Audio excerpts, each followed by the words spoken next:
162 bob. Babur rajulu yuhibbu qawman va lam yalhaq bihim. Bir odam o'zi ko'rmagan qavmni yaxshi ko'rar ekan. Bunda qanaqa bo'ladi? Hali erishmagan o'zlariga. 351-hadis Abdulloh ibn Somitdan Abu Zardan, Abu Zarr G'ifori radhiyallohu anhudan. U kishi aytadilarki, qultu ya Rasululloh, ar-rajulu yuhibbul qawma va la yastati'u an yalhaqa bihim. Qala anta ya Aba Zarr ma'a man ahbabta. Qult inni uhibbu Alloha va rasulahu. Qala anta ma'a man ahbabta ya Aba Zarr. Abu Zarr G'ifori payg'ambarimizga aytibdilarki, ey Allohning rasuli, bir odam boshqa bir qavmga muhabbat qo'ygan, lekin ularga borib qo'shilishga hali qudrati yetmaydi.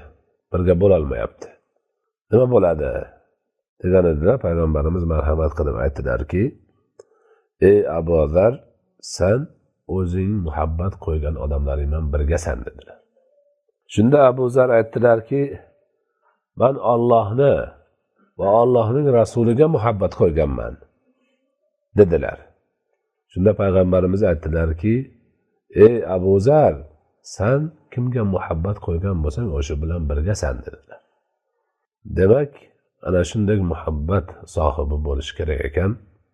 Har bir mo'min musulmon ummati Muhammaddanman degan banda, ummat avvalo Allohga, shu bilan birga Muhammad Mustafa sallallohu alayhi va sallamga muhabbat qilmoqi kerak va o'sha muhabbatini javobida Alloh bilan, Rasululloh bilan bo'lish darajasiga erishadi. Shu bilan birga yana bu kishi boshqa ahli solih kishilarga, aziz, muhtaram kishilarga, duoga kishilarga muhabbat qilsa, ular bilan ham bo'lish baxtiga sazovor bo'ladi.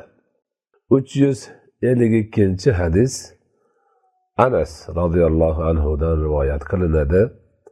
Anna rajulan sa'ala an-nabiy sallallohu alayhi va sallam faqal: "Ya nabiyalloh, mata as-sa'atu?"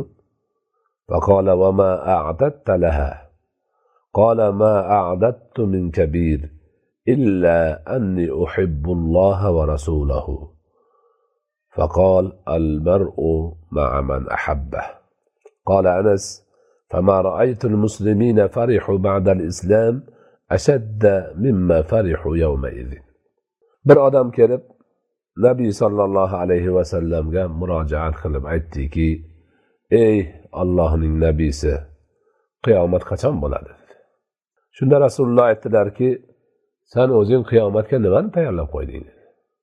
Haligi odam aytdiki, men qiyomatga katta narsa tayyorlaganim yo'q. Illo men tayyorlagan narsa Allohga bo'lgan va u zotning rasuliga bo'lgan muhabbatim xolos dedi.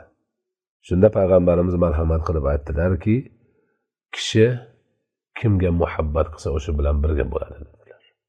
Bu gapni ulug' gap ekanligini tushuntirish maqsadida Hazrati Anas o'zlaridan qo'shib qo'yaptilarki, men umrim bo'yi musulmonlarni mana shu kuni shu gapni eshitib sevinganlardaqa sevinganlarini ko'rganim yo'q edi. Demak, haligi kishi bilan Rasulullohning orasidan bo'lib o'tgan suhbatdan keyin u kishi qiyomat uchun men Allohning muhabbatini, Rasulullohga bo'lgan muhabbatimni tayyorlab qo'ydim degandan keyin Rasululloh al-mar'u ma'a man ahabba deganlaridan keyin kishi o'zi kimga muhabbat qilsa shu bilan birga bo'ladi deganlaridan keyin hamma musulmonlar katta bir quvonchga molik bo'lishgan ekan. Umrimda deydi, musulmonlar ommasini bunaqa sevinganlarini ko'rmadim. Chunki hammalarini Allohga muhabbati bor, Rasulullohga muhabbatlari bor.